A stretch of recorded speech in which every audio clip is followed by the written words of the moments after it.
Hello बच्चों, चलिए आज का हमारा प्रश्न दीर्घवृत्त एक्स स्क्वायर बट्टे 50 प्लस वाई स्क्वायर बट्टे 20 बराबर 1 पर बिंदुओं की संख्या याद कीजिए जिससे दीर्घवृत्त एक्स स्क्वायर बट्टे 16 प्लस वाई स्क्वायर बट्टे 9 बराबर 1 पर लंबवत स्पर्श रेखा युग्म खींची जा सके है। तो हमें यहाँ से बिंदुओं की संख्या याद करनी है। तो यहाँ से इस प्रश्न को करने हेतु हमारे पास यहाँ से हमारी मुख्य अवधारणा कार्य करेगी। यदि प्रश्न के अनुसार देखें हमें लंबवत स्पर्श रेखा युग्म लेना है, तो यदि हमारे पास दो स्पर्श रेखाएं परस्पर लंबवत हो तो उनका जो बिंदुपथ बनेगा वह बिंदुपथ हमारे पास बनता है नियामक वृत्त। तो नियामक वृत्त हमारे पास यदि दीर्घवृत्त के लिए देखें तो नियामक वृत्त का जो समीकरण होता है वह होता है X square plus Y square बराबर में आता है A square plus B square. यहाँ से इस दीर्घवृत्त का जो समीकरण है वह है हमारे पास एक्स स्क्वायर बट्टे ए स्क्वायर प्लस वाई स्क्वायर बट्टे बी स्क्वायर बराबर 1। तो यहाँ से यह हमारे पास नियामक वृत्त का समीकरण होगा। तो यदि इस प्रश्न के अनुसार देखें हमारे पास दो दीर्घवृत्तों का समीकरण दिया गया है।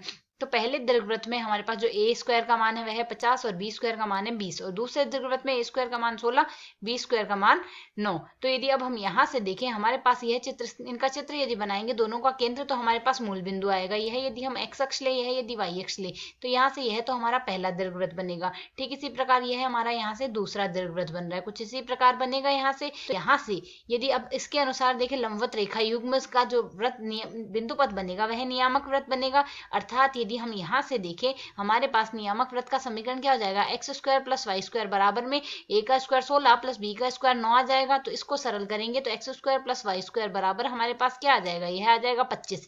यह 25 आएगा। अब हम जानते हैं हमारे पास वृत्त का जो समीकरण होता है एक्स माइनस ए का whole square plus Y minus B का होल स्क्वायर बराबर हमारे पास यहाँ से आर का स्क्वायर होता है। यहाँ से इस वृत्त का केंद्र हमारे पास ए बी, हमारे यहाँ से यदि इस वृत्त के केंद्र की बात करें तो यह तो हमारे पास ए बी होता है। त्रिज्या जो होती है वह हमारे पास यहाँ से आर होती है। तो यदि हम यहाँ से जो समीकरण हमें प्राप्त हुई है X square plus Y square बराबर में 25 को 5 का स्क्वायर लिख सकते हैं। अर्थात इस वृत्त का जो केंद्र है वह तो आएगा मूल बिंदु, तथा यहाँ से इस वृत्त की जो त्रिज्या आ रही है आर बराबर वह आ रही है 5। अर्थात यदि हम यहाँ से देखें हमने जो पहला यह दीर्घवृत्त बनाया है यह हमने एक्स स्क्वायर बट्टे 16 प्लस वाई स्क्वायर बट्टे 9 से बनाया है। तो यहाँ से इस बिंदु का निर्देशांक हमारे पास क्या आएगा, 16 का वर्गमूल 4, तो यह बिंदु तो आएगा 4 0 और यह बिंदु आएगा हमारे पास 0 3, यह आ जाएगा यहाँ से। इसी प्रकार इस दूसरे दीर्घवृत्त के लिए देखें तो ए का मान वर्गमूल 50 आएगा।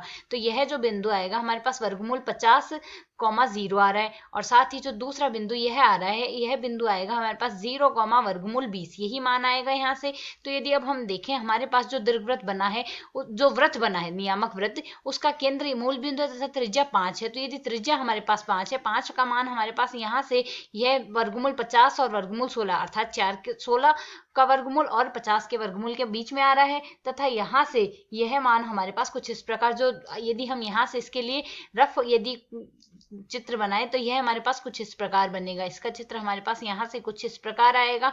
यह केंद्र, इसका केंद्र तो मूल बिंदु हो गया तथा यह त्रिज्या हमारे पास 5 होगी, यह मान आ गया। अब यदि हम देखें तो हमें प्रश्न में क्या कहा गया है, इनके बिंदुओं की संख्या याद कीजिए जिससे दीर्घवृत्त व लंब रेखा युग्म खींची जा सके। अर्थात वह बिंदुओं की संख्या कितनी हो जाएगी, यह 4 बिंदुओं पर प्रतिच्छेद कर रहा है तो यह 4 बिंदु हो जाएंगे हमारे पास बिंदुओं की संख्या। अर्थात बिंदुओं की संख्या हमारे पास आएगी 4। तो हमारा जो विकल्प डी होगा वह सही हल होगा। आशा है समझ आया। धन्यवाद।